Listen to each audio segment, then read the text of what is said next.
Yeah. So Eagles are the team that got Bryce off. We have an A for the Eagles offseason from Trevor, and I think this is warranted. You've got Fletcher Cox and Jason Kelce retiring, so that's not necessarily their moves. They're going to see Bryce Huff come in to replace Hassan Reddick. Of course, we loved what the Eagles did in their draft as far as waiting and getting Quinyon Mitchell, getting Cooper DeJean.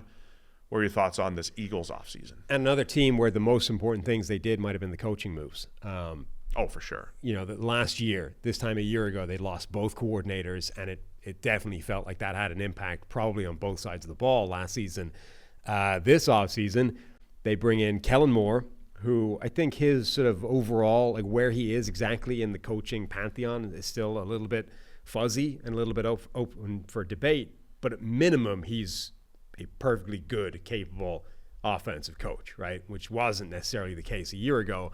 And then defense, they get Vic Fangio. Like, that's huge. I mean, his defense might be slightly fading now while Mike McDonald's is on the rise, but it's still, number one, a lot of teams in the NFL are still running it. Number two, he's still the finest exponent of that defense. So they are bringing in a high-level defensive coach and at least a solid to good offensive coach in place of two coaching problems from a year ago.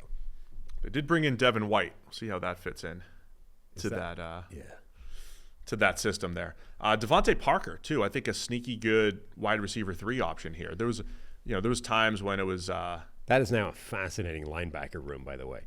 Have you seen? We've got Nakobe Dean, who's still the great hope. Devin White. Jeremiah Trotter Jr., the legacy addition in the draft, and your guy Oren Burks. My goodness. Well, Trotter's really my guy. But yeah, Oren Burks has been my guy for 9 years now. Yeah. For sure. But the receiving room of A.J. Brown, Devontae Smith, and now Devontae Parker as a 3, just chuck some jump balls up to Devontae Parker as a 3, and you take a little – like Parker never really should have been – never played like a 1 or a 2, maybe a 2. But now as a 3, I think there's some potential there. And the late round addition of Johnny Wilson as well could make some noise in that receiving room.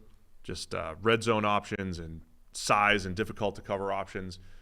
We loved the Eagles draft. We mentioned the 2 corners or whatever you want to call Dijon as a corner or safety, but they've got some backup options now for Darius Slay and James Bradbury, some versatility in Dijon. Will Shipley, a running back that you like, add him to the mix, and of course Saquon Barkley.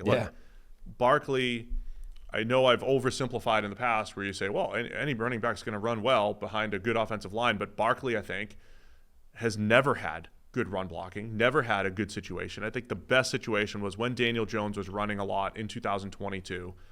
But now you have Barkley with Jalen Hurts in this backfield. Saquon has that ability, if you block it up, not just to pick up 10 or 20, to pick up 50. He has big playability. And so Saquon Barkley in this fit for the Eagles, I think is really, really nice. The big thing for them is going to be, how much of a drop-off is there on the offensive line with the retirement of Jason Kelce. Cam Jurgens presumably steps in at center where he was expected to play coming into the NFL, and now you have therefore you have a hole at right guard. So if that combination is able to at least be fine, and then you've got Mailata, Lane Johnson reaching the end but still playing at a really high level, and Landon Dickerson at guard, that's 3 spots that should be above average, if not very, very good. And then the 2 question marks. Like if that nets out as still a very good offensive line, this group should be phenomenal on offense.